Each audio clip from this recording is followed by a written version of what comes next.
With great responsibility comes great power. No, wait.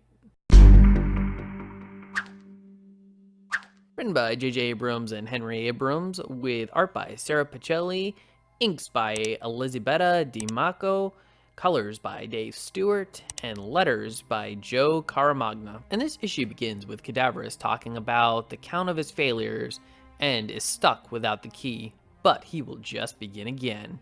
We cut to Aunt May telling Ben the story of his father, attempting to defend his choices and hopes to get Ben to understand his father. The scene plays out with side-by-side panels of Peter doing his job taking pictures while looking sad at the devastation around him and the sadness of a girl who lost presumably a parent. But Ben carries so much resentment towards his father that he just gets angry and walks away.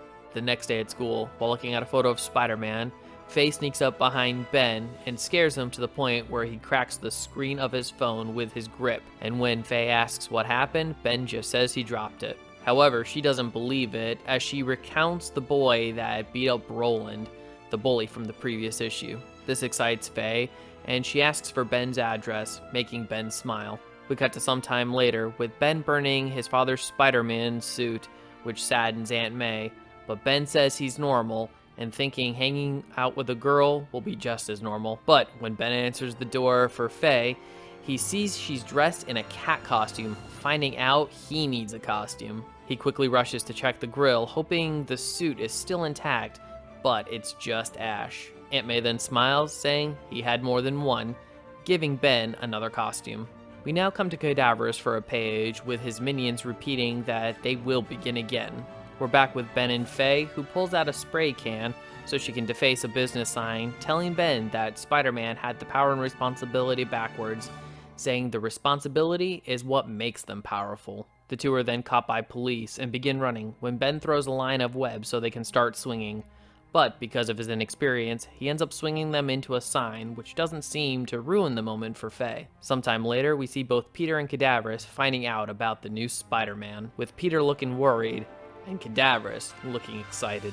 We then come back to Ben as he's just sitting on the wall talking to Faye while Cadaverous listens in. Faye sends Ben the news about the damaged Oscorp building and convinces him to go be Spider-Man. Reluctantly, Ben does go out and arrives on the scene and rescues a worker, only to be attacked by Cadaverous' minions and shows his inexperience once again. Despite this, however, he manages to save the worker and destroy the Cadaverous minions. The issue then wraps up with Ben heading home to find his father has returned, as Peter says, "What's going on, Spider-Man?" And of course, Spider-Man issue number 2 continues progressing Ben as a character as we get his tale and his journey to how he's going to become the new Spider-Man. And I like how the book shows that although Peter is still very much broken about what happened to Mary Jane, he's still compassionate, yet he has trouble showing it, specifically when it comes to showing affection to his son Ben. When it comes to the character of Faye, though, she does come off as a bit of a wild card for me.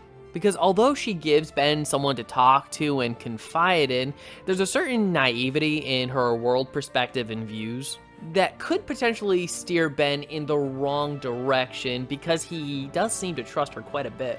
And the setup could be potentially interesting, especially because Peter, of course, is going to talk to his son about the decisions that he's currently making. And I really hope the next issue sees Ben trying to juggle both what Faye is telling him and what his father is going to be telling him, because I'm sure there's going to be a bit of a contrast there. And I really do hope to see Peter come to terms with the situation that Ben is in and starts training him to use his powers more effectively so that Ben can become a better Spider-Man. Because let's face it, he's public now. There's no way he's gonna stop, especially now that Cadaverous sees a Spider-Man out there and is gonna be gunning for him hardcore. People are probably gonna get hurt, and people are probably going to die. And I, for one, cannot wait for more wall-crawling, web-throwing action. And I'm going to say that Spider-Man issue number 2 gets the epic gold medal. So Spider-Man issue number 2, have you read this book? I would love to hear your thoughts. Please leave your comments in the comment section below. And if you like this video, I'd love it if you'd smash that like button, share it with some friends. Subscribe if you're not subscribed already, and ring that notification bell for more comic book content. And if you're wondering what to watch next, consider one of these 2 videos. Alright, take care, have a great day, and as always, stay geeky.